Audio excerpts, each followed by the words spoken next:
ایک خاتون آتی ہے، اس نے کہا حضور میرے لیے دعا کیجئے کہ میں جنت میں جاؤں. تو فرمایا بوڑھی عورتیں تو جنت میں نہیں جائیں گی. تو ظاہر ہے کہ یہ بات تو اس پر بڑی شاک گزری، پریشان ہو گئی، تو اس نے رونا شروع کر دیا. تو فرمایا نہیں بوڑھی عورتیں جنت میں نہیں جائیں گی. خاصی پریشان ہوئی تو حضور نے مسکرا کے کہا جو بھی جائیں گی جوان ہو کے جائیں گے. جنت میں بڑھاپا نہیں ہوگا، 33 سال کی عمر کا ہر شخص ہوگا، مرد بھی اور عورت. جردن مردن، داڑھی بھی نہیں ہوگی، مونچھیں بھی نہیں ہوں گی، اور صرف انبیاء علیہ السلام کی کچھ ذوات ہیں اعزاز کے طور پہ جن کی داڑیاں ہوں گی، باقی جردن مردن فرمایا گیا ہے. 33 سال کا عنفوان شباب، جوانیاں، تو بوڑھا کوئی بھی نہیں ہوگا. تو کہا کہ بوڑھی عورتیں تو جنت میں نہیں جائیں گی. اس طرح ایک شخص آیا، اس نے کہا جناب میں نے سفر پہ جانا ہے اور مجھے کوئی اونٹ عطا کر دیجیے. فرمایا میں تو اونٹ کا بچہ دوں گا. اس نے کہا حضور میں نے بچے کو کیا کرنا ہے، نہ بوجھ اٹھا سکے نہ سوار اس کے اوپر ہوا جا سکے. کہا میں تو بھائی بچہ ہی دوں گا. اس نے کہا حضور مجھے کوئی اونٹ دے دیجئے، میری ضرورت ہے. فرمایا میں تو بچہ ہی دوں گا. تو وہ بڑا پریشان ہوا. فرمایا مجھے بتا کوئی اونٹ ایسا ہے جو کسی اونٹ کا بچہ نہ ہو. تو یہ سچ بھی ہے اور مزہ بھی ہے. ایک صحابی تھے، وہ حضور علیہ الصلوۃ والسلام کے لیے دیہات کی چیزیں لایا کرتے تھے.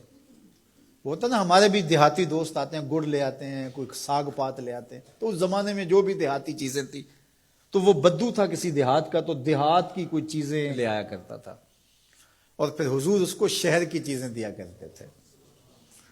اللہ اکبر. اور وہ گھاس لا کے شہر میں بیچتا تھا. تو ایک دن وہ بازار میں گھاس رکھ کے بیچ رہا تھا. حضور علیہ السلام چپکے سے پیچھے سے گئے اور اس کی آنکھوں پر ہاتھ رکھ دیا. اس کو ہماری زبان میں کہتے ہیں کولی بھرنا. کیا کہتے ہیں؟ کبھی آپ نے بھی کسی دوست کی کولی بھری ہوگی نا. جب کوئی آپ کا بڑا گوڑا دوست ہو، اس سے آپ کا ہلکا پھلکا مزاح بھی ہو، تو آپ پیچھے سے آ کے چپکے سے اس کی آنکھیں بند کر دیتے ہیں.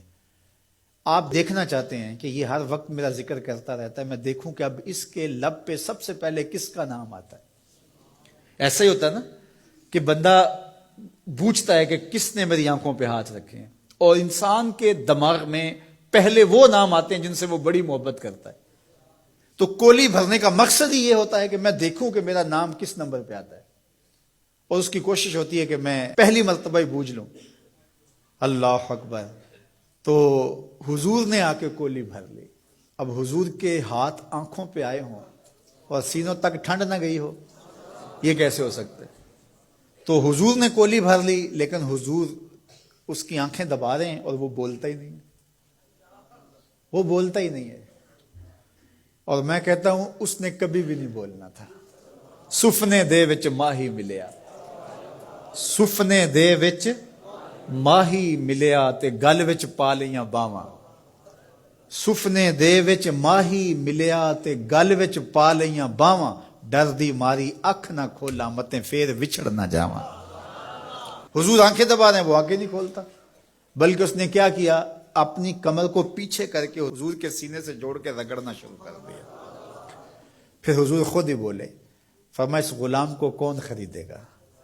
اس نے کہا حضور مجھے کس نے خریدنا، میں تو بہت سستا ہوں. تو میرے حضور نے فرمایا تو بہت مہنگا ہے، تو بہت مہنگا ہے.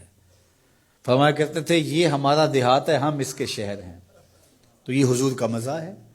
تو مزاح کرنا جائز ہے، لیکن حضور نے آ کے کولی بھری نا. کسی صحابی کو جرأت تو نہیں ہے کہ آ کے حضور کی کولی بھر لے. تو چھوٹا بڑے سے مزاح نہ کرے، بڑا چھوٹے سے مزاح کرے.